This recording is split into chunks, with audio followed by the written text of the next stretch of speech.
Hello everyone, welcome to channel learn with ease.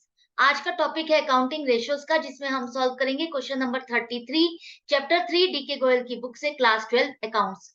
Online sessions, online classes अगर आप चाहते हो, इंटरेस्टेड हो, तो जल्दी से अपना नाम और क्लास मुझे इस नंबर पर व्हाट्सएप कर दो।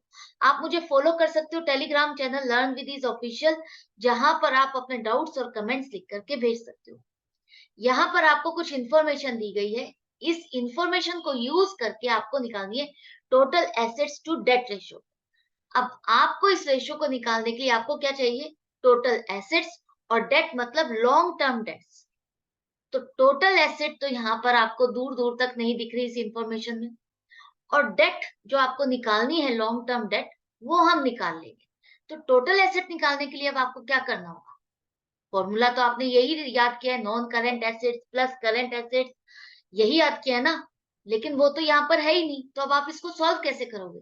इसको सॉल्व करने के लिए आपको समझना होगा कि आपकी जो बैलेंस शीट है, उसकी एक लायबिलिटी साइड है और दूसरी एसेट साइड, जिसका दोनों साइड का टोटल मैच करेगा, तभी आपकी बैलेंस शीट मैच करती है।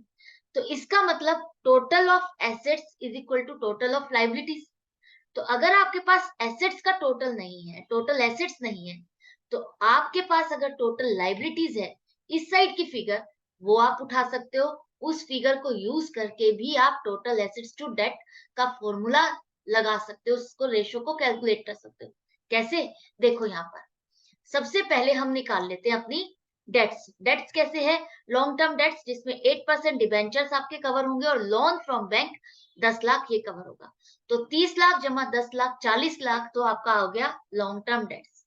अब टोटल एसेट्स निकालने के लिए आपको पता है, लाइबिलिटी साइड पर आपने देखा शेयर होल्डर्स फंड है, और आपकी है नॉन करेंट लाइबिलिटीज या लॉन्ग टर्म डेट्स कह सकते हो। दूसरा है आपका करंट लाइबिलिटीज। इन तीनों का अगर आप ऐड कर देते हो तो आपका आ जाता है टोटल ऑफ लाइबिलिटीज। तो शेयर होल्डर्स फंड के लिए आपको चाहिए, क्या दिया हुआ है आपके पास? शेयर कैपिटल है, रिजर्व्स एंड सरप्लस 5 लाख रुपए। और ये जो सरप्लस, सरप्लस का क्या मतलब है? इसका मतलब है जो प्रॉफिट एंड लॉस अकाउंट का बैलेंस है, उसमें जो आपका प्रॉफिट आया है वो बैलेंस है 2,20,000। तो क्या ये हमको ऐड करना चाहिए?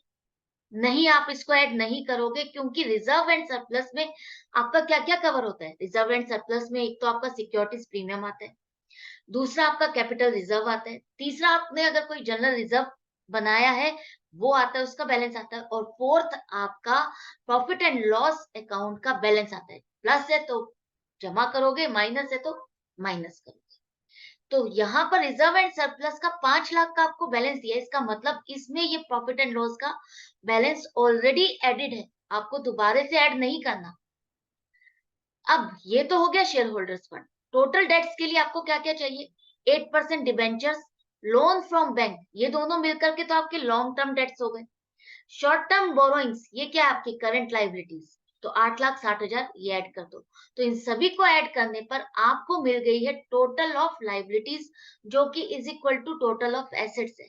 तो 73,60,000 टोटल एसेट्स हो गई, लॉन्ग टर्म डेट्स 40 लाख हो गई। अब आपकी रेशियो कैलकुलेट हो सकती है इजीली। तो अब आपकी 73,60,000 अपॉन 40 लाख करने पर, 40 लाख आपका डिवाइजर है, और इस डिवाइजर से अगर आप इसको डिवाइड करते हो तो 1.84:1 आपकी रेशो आएगी।